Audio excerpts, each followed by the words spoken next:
नमस्कार दोस्तों, आप सभी का स्वागत है आपके अपने YouTube चैनल अंजन क्लासेस में। जब से जजमेंट आया है टीजीटी 2016 का 1 सितंबर 2025 को, तब से अभ्यर्थियों में बहुत असमंजस की स्थिति है। अभी तक बरकरार है ही कि जजमेंट जो आया है, जो ऑर्डर आया है, उसके बाद हमें क्या करना है, नहीं करना है, ऑर्डर में भी यह निश्चित रूप से स्पष्ट नहीं हो पा रहा है। इसलिए अभ्यर्थी काफ़ी परेशान है कि आगे क्या करना चाहिए। तो उसी के लिए मैं आज ये वीडियो बनाने जा रहा हूँ और आप लोगों के लिए एक खास संदेश है कि आप लोगों को क्या करना है आगे। जैसे ऑर्डर में लिखा हुआ था कि जितने भी 2903 पिटिशनर हैं, 2903 जितने भी पिटिशनर हैं 582 केस के साथ, वो सभी अपना अभ्यावेदन जेएसएससी को जा कर के जमा करें विद इन 8 वीक्स, यानी 8 सप्ताह के अंदर। ठीक है, लगभग 2 महीना के अंदर आपको जेएसएससी में जाके अभ्यावेदन जमा करना है। तो लोग सोच रहे थे कि कब से करना है, कैसे करना है और किसके माध्यम से करना है, ये सब भी क्लियर नहीं हो पा रहा था। तो इसलिए मैंने सोचा कि आज एक उसी मुद्दे पर एक विस्तृत वीडियो बना देता हूँ। तो दोस्तों, अभ्यावेदन देने का कार्य प्रारंभ हो गया है। कहने का मतलब बहुत सारे कैंडिडेट्स अभ्यावेदन देना चालू कर दिए हैं। हालांकि जेएसएससी की ओर से कोई ऐसा गाइडलाइन जारी नहीं किया गया है और ना ही सरकार के द्वारा ऐसा कोई गाइडलाइन जारी हुआ है कि आपको अभ्यावेदन देना है। फिर भी ऑर्डर आया है तो उसके कंप्लायंस के लिए हम लोग अपना काम करेंगे। यानी ऑर्डर जब अगर कहा गया है कि अभ्यावेदन देना है तो जा करके देना है। ठीक है, और 8 सप्ताह का समय दिया है, तो 8 सप्ताह के अंदर ही सभी को अपना अभ्यावेदन जेएसएससी में जमा कर दे। उसके बाद जो 1 मैन फैक्ट फाइंडिंग कमीशन का गठन किया जाना था, वो अपना काम 6 महीनों में पूरा करेगी, वो अलग मैटर है। लेकिन पहले जो जजमेंट आया है कि जो सीट 2034 सीटें जो खाली रह गई है, रिक्त रह गई है, उन सीटों को भरने का जो जजमेंट आया है, तो सबसे पहले उस पर फोकस करना चाहिए, उस पर काम करना चाहिए। इसलिए जो भी कैंडिडेट जिस किसी भी केस से जुड़े हुए हैं, जिस किसी भी वकील के माध्यम से जुड़े हैं, आप अपना अभ्यावेदन तैयार करके एक सिस्टमेटिक ढंग से एक फाइल में बना करके जेएसएससी जाएं और वहाँ अपना रिप्रेजेंटेशन ज़रूर जमा करें। और वहाँ पे आपको एक रिसीविंग भी दिया जा रहा है एक मोहर के साथ, है ना। तो आप ज़्यादा देर ना करते हुए सभी को जल्द से जल्द जेएसएससी पहुँचिए और अपना आवेदन जमा कीजिए। हम भी जाने वाले हैं, कुछ दिन में पहुँचेंगे। अभी डॉक्यूमेंट तैयार कर रहे हैं और सबसे ज़रूरी बात कि डॉक्यूमेंट में क्या क्या ले जाना है, ये भी सबको जानना ज़रूरी है, क्योंकि बहुत से लोगों को नहीं पता है कि डॉक्यूमेंट में क्या क्या देना है। तो आगे हम आपको वीडियो में बताते हैं कि डॉक्यूमेंट में और क्या क्या आपको जमा करना है। तो जल्दी कीजिए, आप लोग जल्दी से अपना डॉक्यूमेंट रेडी कीजिए और जेएसएससी में जाकर के अभ्यावेदन जमा कीजिए। धन्यवाद। वीडियो आप देखिए, आगे आपको क्या क्या डॉक्यूमेंट चाहिए। ठीक है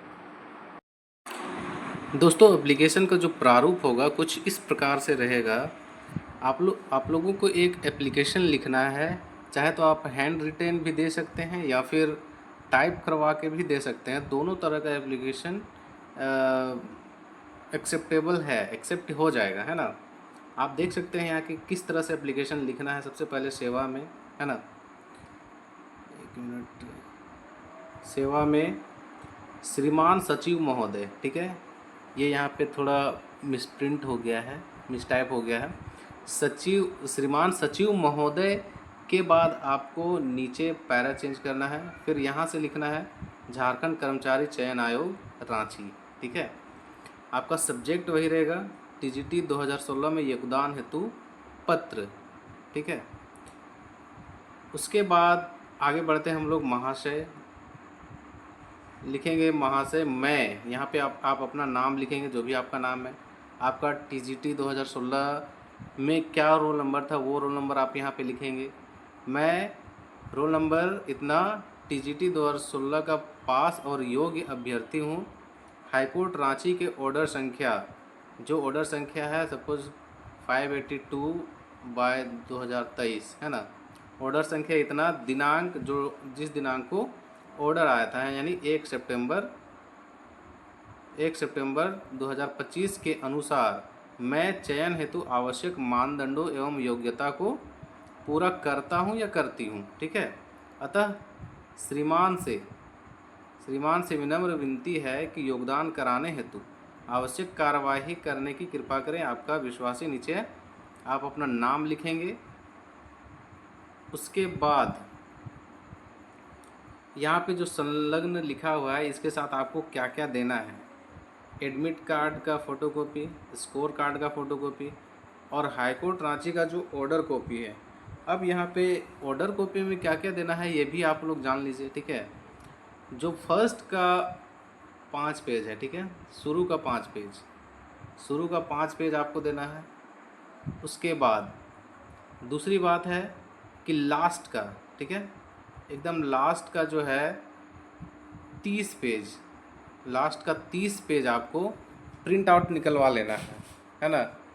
टोटल 518 पेज में से आपको शुरू का 5 पेज और लास्ट का 30 पेज।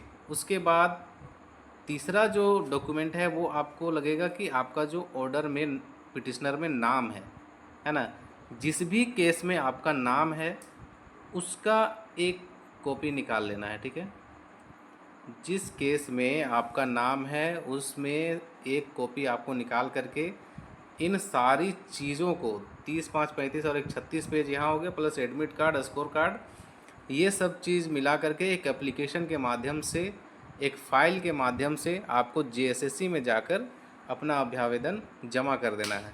ठीक है, अभी समय है, हड़बड़ी नहीं है, फिर भी जितना जल्दी हो सके आप लोग जमा करके निश्चिंत हो जाए। अभी कुछ भी हो सकता है इसमें, है ना।